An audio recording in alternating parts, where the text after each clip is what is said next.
हवाले से ये खबर हमारे सामने आ रही है कि B-2 बॉम्बर्स उड़ान में नजर आए हैं। क्या मायने हैं इसके? क्या हो सकता है? इस युद्ध का विस्तार किस तरीके से हो सकता है और किस तरीके से जो अमेरिका अब तक जिसको लेकर ये अटकलें चल रही थी कि क्या खुलकर युद्ध में उतरेगा या नहीं, कूदेगा या नहीं, उसके कुछ इंडिकेशंस मिल रहे हैं। रोहित शर्मा वॉशिंगटन से, शिवानी शर्मा टेल अवीव से हमारे साथ लगातार जुड़े हुए हैं। और सुमित, जो हम चर्चा भी कर रहे थे कि अगर B-2 बॉम्बर्स आ गए तो ये गेम चेंजर होंगे। बिल्कुल, और सबसे खास बात श्वेता यही है कि अगर B-2 बॉम्बर्स लगातार इस तरीके से फ्लाई कर रहे हैं तो ये एक स्ट्रेटेजिक असर्ट्स हैं, या फिर ऐसा कह सकते हैं कि ये कुछ ऐसा नहीं है कि आप रूटीन फ्लाई हो सकता है। निश्चित तौर पर रोहित बिल्कुल ठीक कह रहे हैं, हो सकता है कि साइकोलॉजिकल वॉरफेयर का या फिर साइकोलॉजिकल प्रेशर डालने की कोशिश की जा रही हो, लेकिन अमेरिका शायद तैयारियां भी उसके साथ ही कर रहा है, क्योंकि अमेरिका को पता है कि किसी भी पल परिस्थिति बदलेगी और अमेरिका को या तो इजराइल की मदद के लिए या फिर प्रेशर में आकर जरूर इजराइल के लिए खड़ा होना पड़ेगा। शायद ये उसी की तैयारियों को लेकर एक इंडिकेशन है ईरान को भी। और ये दूरी के हिसाब से आप समझ सकते हैं कितनी दूरी गुआम की किस जगह से, और मिडिल ईस्ट में जब कोई ऑपरेशन होता है रोहित, तो उसमें बहुत ज्यादा महत्व इस गुआम बेस का बढ़ जाता है। जी बिल्कुल, देखिए गुआम है और डियागो गार्सिया दोनों मुझे लगता है कि बहुत इंपॉर्टेंट बेसिस है अमेरिका के पूरे रीजन में अपनी जो वर्चस्व है उसको बढ़ाए रखा है इतने सालों से, मुझे लगता है दशकों से, तो बहुत इंपॉर्टेंट है। और ये जो B-2 बॉम्बर्स हम बार बार कह रहे हैं कि इसको हम अंडर एस्टिमेट नहीं कर सकते कि ये B-2 बॉम्बर्स जा रहे हैं, गुआम जा रहे हैं, कंफर्म कर दिया है पेंटागन में कि गुआम में लैंड होंगे। उसके बाद ये विद इन द रेंज आ जाते हैं कि अगर अमेरिका को अटैक करना है तो वो इसका इस्तेमाल करके अटैक कर सकता है। ये प्रिसिशन स्ट्राइक्स जो है न्यूक्लियर साइट्स है ईरान की, उसको तबाह करने के लिए। लेकिन फिलहाल अभी जब से ये बात बाहर आई है और पेंटागन ने कंफर्म किया, तब से अमेरिका जो व्हाइट हाउस है वहां के एडमिनिस्ट्रेशन ऑफिशियल ये कह रहे हैं कि रुक जाइए, अभी ऐसा मत समझिए कि अमेरिका डायरेक्टली इन्वॉल्व हो रहा है। लेकिन पूरी तरह से अब समर्थ है अमेरिका। अभी अगर आप कल की बात करते, एक हफ्ते पहले की बात करते, तो ये B-2 बॉम्बर्स अमेरिका में थे, मिजोरी के एयरफोर्स बेस पे थे।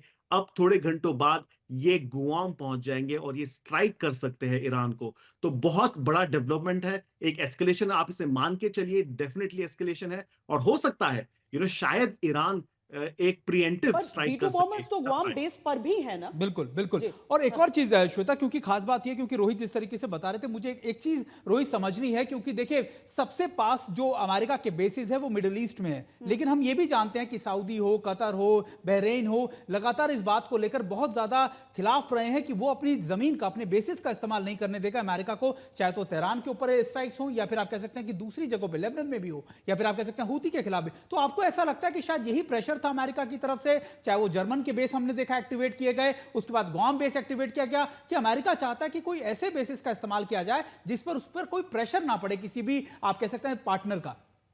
Absolutely 100% right. और देखिए प्रेसिडेंट ट्रम्प की मैं ये बात जरूर कहूंगा कि अगर उन्होंने अपना डिसीजन ले लिया है तो वो usually he would want to use everything America first की बात हमेशा करते हैं। तो कहीं ना कहीं एक फॉरेन इन्फ्लुएंस से बाहर रह के किसी को कन्विंस ना करना पड़े, किसी को मनाना ना पड़े, और ये बहुत ही क्लैंडस्टाइन रूप से होगा। आप ये देखिए, जब भी ये स्ट्राइक होगी, अगर होगी, तो उसमें आई थिंक बहुत बहुत सीक्रेसी से होगा। तो मुझे लगता है कहीं ना कहीं ये बिल्कुल आपकी बात सही है सुमित, कि ही वांट्स टू इंश्योर कि इस पे डिपेंडेंसी ना रहे अमेरिका की। अगर प्रेसिडेंट ट्रम्प ये डिसीजन लेना चाहते हैं और ले चुके हैं, तो हमें वो जरूर कोशिश करेंगे कि अमेरिकन बेस और पूरा का पूरा जो कंट्रोल हो वो अमेरिका के पास हो इस ऑपरेशन का। शिवानी से भी हम एक रिएक्शन ले लेते हैं, क्योंकि टेल अवीव को बहुत ज्यादा इंतजार शिवानी ये रहा कि यूएस की तरफ से क्या होता है। G7 छोड़कर जब से डोनाल्ड ट्रंप गए तब से ऐसा लग रहा था कि पता नहीं कब वो ऐलान कर दें कि अमेरिका आ रहा है युद्ध में, और उन्हें अब जरूरत है, इजराइल को अब जरूरत लग रही है अमेरिका की। बिल्कुल श्वेता, देखिए अप्रत्यक्ष रूप से पिछले 9 दिनों से जो भी कुछ इजराइल कर रहा है उसका साथ अमेरिका दे ही रहा था, लेकिन जब B-2 बॉम्बर्स के मूव होने की बात है तो ऐसा लग रहा है कि साथ आ सकता है अमेरिका डायरेक्ट हिट करने के साथ ही। और ये राहत की बात होगी इजराइल के लिए, क्योंकि इजराइल को पहली बार नुकसान झेलना पड़ रहा है। उसके जो एयर डिफेंस सिस्टम्स हैं वो 100% रक्षा नहीं कर पाए, क्योंकि बहुत सारी इमारतों को नुकसान हुआ, जगह जगह हम गए, 24 जाने भी गई हैं। और अगर ये युद्ध लंबा चलता है तो वाकई में इजराइल जैसे देश के लिए ये मुश्किल भरी बात हो सकती है। लिहाजा जब अब B-2 बॉम्बर्स मूव कर रहे हैं, मोबिलाइज कर रहे हैं, स्ट्राइक के लिए कभी भी तैयार हो सकते हैं, तो इजराइल के लिए ये राहत की बात जरूर होगी श्वेता। और यूनाइटेड स्टेट्स कई इंडिकेशंस दे रहा था पिछले कई दिनों से कि वो इस पूरे युद्ध में शामिल हो सकता है। अब वो वक्त नहीं देना चाहता नेगोशिएशन का ईरान को, जो डोनाल्ड ट्रंप बार बार कह रहे थे कि कुछ बड़ा होने वाला है। तो अब हम नजर बनाए हुए हैं इजराइल से कि क्या वाकई में आने वाले कुछ घंटों में कुछ बड़ा होने वाला है। और अगर यूएस ऑफिशियल सुमित कह रहे हैं अलग अलग चैनलों को वहां पर अमेरिका में कि भाई डिप्लोमेसी को डी एस्केलेट करने के लिए इस्तेमाल किया जाएगा और इसे एस्केलेशन नहीं देखना चाहिए, तो वो डिस्क्रीट होने की कोशिश कर रहे हैं या फिर वाकई सही है? देखिए बिल्कुल इस कदम से तो लगातार ये चीज़ें बढ़ ही रही हैं श्वेता, क्योंकि अगर आप देखें वैसे तो आकलन अगर किया जाए 9000 से ज़्यादा किलोमीटर की दूरी पर है गुआम और ईरान, और खासतौर पे 32 घंटे लगते हैं। जर्मन बेसिस की बात भी हमने बताई थी कि जर्मन में भी पूरे यूरोप के अंदर जर्मनी में ही ऐसी कंट्री है जहां पर सबसे ज़्यादा अमेरिका के बेस है, और इन दोनों बेसिस को अगर आप देखें तुलना करें तो बहुत ज़्यादा एक एलिमेंट ऑफ सरप्राइज होगा ईरान के लिए अगर इन बेसिस से इस्तेमाल किया जाता है। लेकिन क्या अमेरिका सच में यह अटैक या फिर इन्वॉल्व होना चाहता है? क्या उसके ऊपर वो प्रेशर, आप कह सकते हैं कि जो अमेरिका पे इस समय प्रेशर है, क्या उसको पीछे हटाकर अमेरिका इन्वॉल्व होगा? ये सबसे बड़ा सवाल है। लेकिन अगर ये चीजें मूव की जाती हैं तो इसका संदेश बिल्कुल साफ होता है कि ये सिर्फ एमई या फिर पोस्टरिंग के लिए नहीं, हो सकता है कि अमेरिका तैयारियां भी कर रहा हो, अपना प्लान बी भी तैयार कर रहा हो कि अगर ईरान नहीं मानता, किसी ऐसे मुकाम पर चीजें आ जाती हैं जहां ईरान अमेरिका के बेसिस पर अटैक करता, तो निश्चित तौर पर फिर अमेरिका के पास भी कोई ऑप्शन नहीं बचेगा। सारे देश इस समय देख रहे होंगे, केवल ईरान नहीं, रूस की नजर होगी, चाइना की नजर होगी, सबकी होगी। और रोहित, इस बात को सब समझते हैं अमेरिका में भी कि अमेरिका का इस युद्ध में आना सीधा इसका मतलब हो जाएगा, मतलब परोक्ष रूप से तो है, लेकिन अगर ओपनली वो आ जाएगा। यहां पहले हम आपको दिखा देते हैं कि गुआम एयरबेस, आप विश्व के मानचित्र पर अगर देख रहे हैं तो गुआम एयरबेस कहां पर है, जहां पर जो एक अमेरिकी जो सैन्य साजो सामान वहां पर रहता है, वहां पर B-2 बॉम्बर्स अगर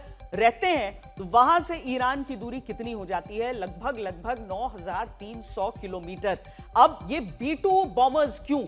तो इसलिए क्योंकि जो न्यूक्लियर ठिकाने बताए जा रहे हैं, जो ईरान के न्यूक्लियर, जो अगर हम उसका रॉ मटेरियल देख लें, उनके उसके शुद्धिकरण का जहां पर काम होता है, जहां पर वो असेंबल कर सकता है, बना सकता है, ये सारी चीजें अभी देखिए इजराइल की तरफ से आज की बात नहीं है, इससे पहले भी कई बार कहा गया है कि कहां कहां पर न्यूक्लियर ठिकाने हो सकते हैं और वो क्यों चाहता है कि ईरान से डिसमेंटल किया जाए। वो कह रहा है बस इतना सा करीब वो है। तो उन जगहों को अगर इजराइल को नष्ट करना है तो इजराइल के आर्सेनल में जितने अभी उपकरण हैं, वेपन्स हैं, बॉम्ब्स हैं, उनसे नहीं संभव हो सकता है। वो संभव हो सकता है अमेरिका की मदद से। सुमित, बिल्कुल, और यही बात है कि अमेरिका का इन्वॉल्वमेंट इजराइल को भी चाहिए। अगर आपने देखा हो कि नेतन्याहू भी ये बात कह रहे हैं कि अमेरिका आए ना आए, ये डोनाल्ड ट्रंप को फैसला करना है, ये अमेरिका को फैसला करना है, लेकिन वो अपना ऑपरेशन नहीं रोकेंगे। तो ये इस पॉसिबिलिटी के अंदर अमेरिका के ऊपर आप कह सकते हैं कि बर्डन या फिर उनके ऊपर प्रेशर बहुत ज्यादा है कि इजराइल के लिए तो उनको मिडिल ईस्ट में आना ही पड़ेगा। इजराइल एक अकेली ऐसी कंट्री है जो अमेरिका के सपोर्ट से ना सिर्फ आप कह सकते हैं कि अपने प्रॉक्सीज को हैंडल करती है, बल्कि मिडिल ईस्ट के अंदर एक प्रेशर के तौर पर काम करती है पूरे मिडिल ईस्ट में। और अमेरिका इजराइल का साथ बिल्कुल भी नहीं छोड़ सकता। भले ही आपको याद होगा कि जब उन्होंने लेबनान में स्ट्राइक्स की, हमास के खिलाफ ऑपरेशन स्टार्ट किए, उन्होंने हूती के खिलाफ ऑपरेशन स्टार्ट किए, हमेशा अमेरिका ने पीछे रहकर समंदर में अपने आप कह सकते हैं एक बड़ा उनके लिए शील्ड प्रोवाइड की है डिफेंस सिस्टम के मामले में। तो अब निश्चित तौर पर अमेरिका के ऊपर प्रेशर ज्यादा है, लेकिन मुझे ऐसा लग रहा है कि अमेरिका अब भी चाहता है कि शायद बातचीत हो जाए, लेकिन अब ईरान मानने को तैयार नहीं, क्योंकि ईरान ने बहुत कुछ खो दिया है और अब ईरान के लिए ये पूरा का पूरा मामला सर्वाइवल का मामला है। एक तो बहुत कुछ खो दिया है सुमित, और दूसरी चीज कि वो भेदने में कामयाब हो गया है बहुत जगह एयर स्पेस इजराइल का, और इसीलिए उसे लग रहा है कि उसके लिए संभव है इस युद्ध में बहुत कुछ। और इजराइल भी इस चीज को जानता है कि अमेरिका की जरूरत उसे बहुत ज्यादा है। वैसे देखिए जितना जो तकनीक का इस्तेमाल B-2 बॉम्बर्स में होता है, स्टेल्थ है, रेडार नहीं पकड़ पाते हैं, लगभग 11,000 किलोमीटर की दूरी वो पूरी कर सकता है, तो 9,300 अगर आप देख रहे हैं तो सही है। एक स्टेल्थ बॉम्बर के लिए उतनी दूरी कर पाना, अटकलें बहुत हैं इसमें, लेकिन एक ही चीज की चिंता सबको खाए जा रही है रोहित, और वो ये है कि अमेरिका के इस बहुत घातक उपकरण का अगर इस्तेमाल इस युद्ध में हो गया तो केवल न्यूक्लियर फैसिलिटीज नहीं तबाह होंगी, बल्कि जो रूस और चीन की धमकियां हैं उनकी तरफ से जो एक तरह से खामोश चेतावनी है कि उसके बाद इस युद्ध के विस्तार को कोई नहीं रोक पाएगा, यह भी सही हो जाएगा।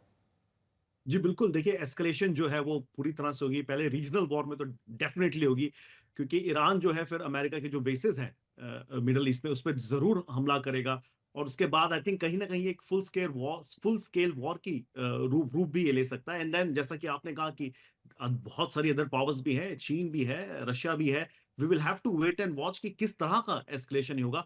कोशिश इसलिए मुझे लगता है बार बार यहां से ये की जा रही है कि प्रेशराइज करके कहीं ना कहीं से इसे डिप्लोमेटिकली इसका सोल्यूशन निकाल दिया जाए इस वॉर का, क्योंकि इसका अंत कैसा होगा और किस हाल में होगा किसी को पता नहीं है। अगर एक भी अमेरिकन सोल्जर की जान जाती है अगर ईरान के इस वॉर से या स्ट्राइक से, तो मुझे लगता है कि फिर फुल फ्लेज्ड वॉर जरूर होगा और ट्रम्प के लिए बहुत मुश्किल हो जाएगा वॉर से बचने का। तो कहीं ना कहीं आई थिंक जो रिस्ट्रेन हम देख रहे हैं डोनाल्ड ट्रम्प की तरफ से, वो इसलिए है, ये प्रेशर बिल्डिंग, ये पोस्टरिंग इसीलिए है कि वो नहीं चाहते एक फुल स्केल वॉर हो, क्योंकि नोबडी नोस कि इसका एंड कैसे होगा और कितने स्केल पे जाके वॉर खत्म होगा। श्वेता, और फिर जब डोनाल्ड ट्रंप अपनी तरफ से प्रणय ये कहते रहते हैं कि अब मैं तो युद्ध रुकवाता हूं, तो ये तो उसके बिल्कुल विपरीत हो जाएगा। ये B2 बॉम्बर्स को लेकर जितनी ज्यादा सुगबुगाहट शुरू हो गई है, वो क्या लग रहा है, सचमुच में ये इस्तेमाल होने वाले हैं? सचमुच में गुआम एयरबेस पर भेजा जाना सीधा मतलब ईरान के लिए खतरे का सायरन? देखिए, सीधे तौर पर इसे क्या अमेरिका ने एक ऑपरेशन लॉन्च कर दिया है, ये कहना थोड़ा-सा कठिन होगा। लेकिन अमेरिका यदि अपनी ज़मीन से अपने B2 स्टेल्थ बॉम्बर, जो कि उसके सबसे उन्नत बॉम्बर हैं, जो कि केवल स्ट्रैटेजिक इस्तेमाल के लिए हैं, उन बॉम्बर्स को आखिर फॉरवर्ड इलाकों में, यानी इंडो पैसिफिक के पूरे इलाके के अंदर प्लेस करने का क्या मतलब है? 20 की स्क्वाड्रन, जो एकमात्र स्क्वाड्रन है, करीब 20 की स्ट्रेंथ का 80% के आसपास, आप मान लीजिए 65 से 80% के आसपास, उतनी स्ट्रेंथ को उसने पहले डियागो गार्सिया और अब गुआम, यानी टोटल मान लिए तो 20 में से 12 जो एयरक्राफ्ट हैं वो इस समय बाहर पोस्टेड हैं, प्लेस्ड हैं, डिप्लॉयड हैं। 6 डियागो गार्सिया के ऊपर हैं और अब बताया जा रहा है कि 6 जो हैं वो गुआम पे रखे गए हैं। स्वाभाविक रूप से ये इतना forward placement of B2 stealth bomber, जिनका उद्देश्य यही होता है, अगर अमेरिका को किसी जगह बॉम्बिंग नहीं करनी है तो फिर B2 स्टेल्थ स्पिरिट बॉम्बर को प्लेस करने का कोई औचित्य नहीं बनता है। अगर अमेरिका ये कर रहा है तो इसके पीछे उद्देश्य यह होगा, क्योंकि एक कॉन्फ्लिक्ट चल रहा है। हाँ, गुआम में क्यों रखा है, इसको लेकर बहुत सारी चीजें हो सकती हैं, कई बार वो डेटरेंट की तरह हो सकता है। जी प्रणय, मैं आपसे एक बात जानना चाह रहा था, क्योंकि आपने बिल्कुल ठीक कहा। हम जब भी डियागो गार्सिया की बात करते हैं, हम गुआम की बात करते हैं, हमको सबको पता है कि इंडो पैसिफिक में इनके होने का या फिर यहाँ पे लॉजिस्टिक सपोर्ट सिस्टम बनाने का मकसद है चाइना को काउंटर करना। ये सारी चाइना को काउंटर करने के लिए स्ट्रैटेजीज डेवलप की। क्या अमेरिका को ऐसा अंदेशा है कि अगर वो सीधे तौर पर ईरान के साथ इन्वॉल्व हुआ तो कहीं ऐसा तो नहीं कि चाइना, रशिया लगातार उनके बेसिस को अटैक करे या उसको घेरने की कोशिश करे, इस वजह से भी इन बेसिस को एक्टिवेट किया जा रहा है? देखिए, अभी ये बहुत कठिन है, इसलिए भी नहीं क्यों कहा जा रहा, क्योंकि डिप्लोमेटिकली भी अगर आप देखें, चीन की तरफ से आए हुए बयानों को देखें, आप रूस की तरफ से आए हुए बयानों को देखें, कहीं भी रूस या चीन की तरफ से ये इंडिकेशन नहीं दिया गया है कि वो मिलिट्री पावर मूव कर सकते हैं, वो अपने मिलिट्री एसेट मूव कर सकते हैं। दूसरी बात यह है कि अगर किसी भी तरीके से काउंटर करना है तो चीन या रूस को भी कोई डिप्लॉयमेंट तो करना होगा। क्या कैस्पियन सी के अंदर रूस ने कोई मूवमेंट किया है या ब्लैक सी से कोई मूवमेंट रूस की तरफ से किया गया है? और इसमें आप जानते हैं सुमित, अच्छी तरीके से, श्वेता भी आप अच्छी तरीके से समझती हैं कि डिफेंस मूवमेंट जो है वो एक दिन की चीज नहीं होते हैं, उसमें थोड़ा सा वक्त लगता है। और अभी तक अगर आप प्लेसमेंट देखें तो यूएसएस कार्ल विंसन सेंट्रकॉम के इलाके के अंदर था। आप अमेरिका का केवल एक पैटर्न देखें, अमेरिका ने पिछले कुछ दिनों में क्या किया है। अमेरिका ने अपने यूएसएस कार्ल विंसन को, जो सेंट्रकॉम के एरिया में थे वो तो डिप्लॉयड था ही सही, यूएसएस निमित्ज को भी आगे मूव किया है। ये दोनों इंडियन ओशन रीजन के अंदर हैं, जो कि सीधे सीधे ईरान को काउंटर करने के लिए वहां पर प्लेस नजर आते हैं। इसके अलावा अमेरिका का सबसे उन्नत युद्धपोत अगर कोई है, विमान वाहक युद्धपोत यूएसएस जेराल्ड आर फोर्ड, तो उसको मूव किया गया है मेडिटेरेनियन सी में, भूमध्य सागर में, यानी इजराइल के ठीक पास में। इजराइल की सेफ्टी और सिक्योरिटी को इंश्योर करने के लिए वहां पर यूएस ने अपना एयरक्राफ्ट कैरियर मूव किया है, साथ ही अपने कई रिफ्यूलर्स और टैंकर्स मूव किए हैं।